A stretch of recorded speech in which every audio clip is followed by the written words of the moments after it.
Hello and welcome to the Justice Factor, coming to you live from our studios in Hyde Park, Johannesburg. Coming up today with our newspaper editors, was the Zimbabwe election free and fair?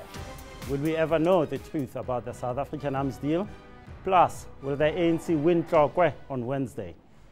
After that, we asked Floyd Shivambu and Andile Mgqitama of the Economic Freedom Fighters what their party is really aiming for.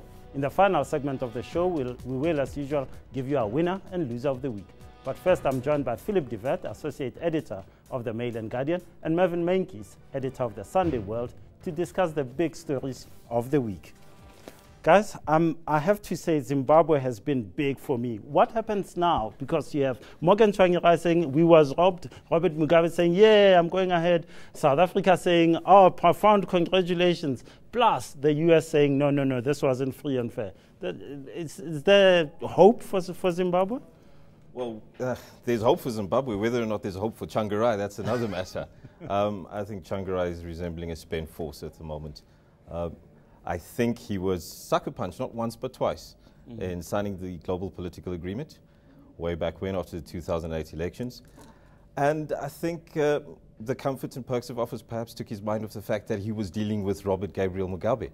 And he got a very disturbing wake-up call the last week. Phillip de Wet, does that take away, given Tsvangirai's weaknesses, which I happen to agree with Marvin, does it take away from the fact that a lot of people are saying this election was neither free nor fair? This election was neither free nor fair. We all know that. And this puppet theatre that is going on with certain observers, including our own, saying that allegedly it was, is nothing but a distraction. You know, you almost can't help but laugh about it. It's so sad, it's so tragic that we laugh about it. But it was peaceful. But then do we forget? No, look back at 2008. We're letting down the people of Zimbabwe. Collectively, this time? as South Africa, as SEG1, as the AU, we are letting down the people of Zimbabwe who have just, in full view of all of us, had an election stolen. It is the most extraordinary thing. I'm not sure about that. Was it stolen, Marvin?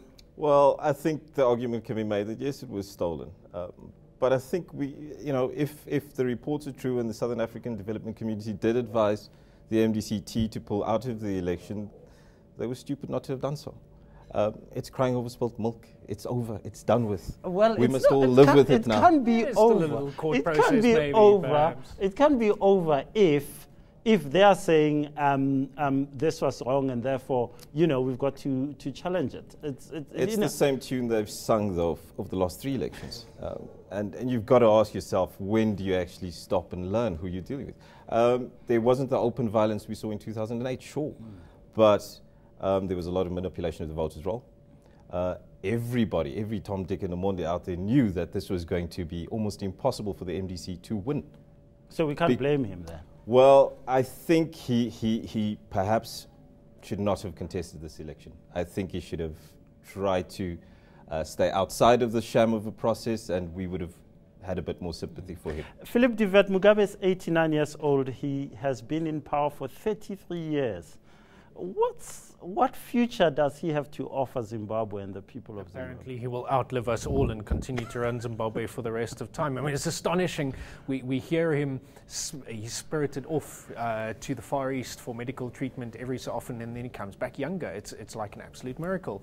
And I think the people of Zimbabwe must be asking himself, how long can this go on? Look, things are pretty good in Zimbabwe right now. What we tend to forget as South Africans, because we still see all the Zimbabwean immigrants here, is things have turned around quite massively since 2008. The economy is in better shape. Politically, they're somewhat freer and fairer than they were before, perhaps. Things aren't that bad. When Mugabe finally goes, what all of us anticipate is a scramble for power, this mad rush into the vacuum that he will leave behind. And that's going to be trouble. So maybe we should pray that Robert Mugabe lives forever. What should South Africa do? We've been the main mediators there for years, President Mbeki, President Zuma. How should we be happy and rejoicing, as our president says, that this has been the will of the people of Zimbabwe? I think unless there is a court ruling that completely rejects the results of this election, we kind of have to say, well done, Robert Gabriel, congratulations. If by some miracle the courts in Zimbabwe do rule that the election was not free and was not fair and check out the result, well, then we've got to, we can perhaps start looking at how best to support democracy there. Okay, I'm going to move on. The cynicism dripping from you two on the Zimbabwe issue is incredible. But anyway, Arms Commission started today and then stopped again today and has been postponed. Phillip de Wet, you've been writing a lot on the arms deal. Your colleagues have done it over many, many years. Will we ever get to the bottom of this thing? No, probably not. People will be dead before, in quite the reverse of the Zimbabwe matter, people will be dead before we get to the truth of this, apparently. This has been dragging on for so long. So very little information has come about. That information that has come out has not been acted on at all. And today we have a commission on its first day sitting down and saying, oh guys, sorry, we forgot to think about issues of classification when dealing with national defense, and we're not quite sure what we're going to do with the transcripts, whether we're going to publish them or not. But there's also been other kinds of noise. Marvin, there's been issues around, you know, is this commission free? Is it fair? Has it been put out merely as coating to stop certain things? In your former life, when you were at the Sunday Times, you did stories about Fana Hlongwane, for example. They couldn't even find him. Yeah, no, we had obviously 2 key investigators resign earlier this year. We've had talk about the second agenda of the commission. We've had one of the commissioners resigning late last week. This commission has a credibility problem already, and public hearings have been delayed once more. Look, it's still fair game. It's still open. It can turn around. It's got a credibility problem at the moment, but if he runs the commission the way we hope he runs the commission and ventilates the issues properly, he can regain the lost credibility. How does he turn it around? Can he turn it around, given that, Judge Siriti, given that his name is tarnished already with this double agenda stuff? I don't know that he can. I don't know that he is intended to. Lest we forget, the president set this up kicking and screaming. He was this close to having the Constitutional Court tell him how he should run this commission when he turned around and he said, guys, you know, guess what? I've decided we should have a commission. Okay, it wasn't credible to begin with. The outcome ultimately will almost certainly not be credible, not where we stand at the moment. And I can't see a way from here to a credible outcome that says this is what happened.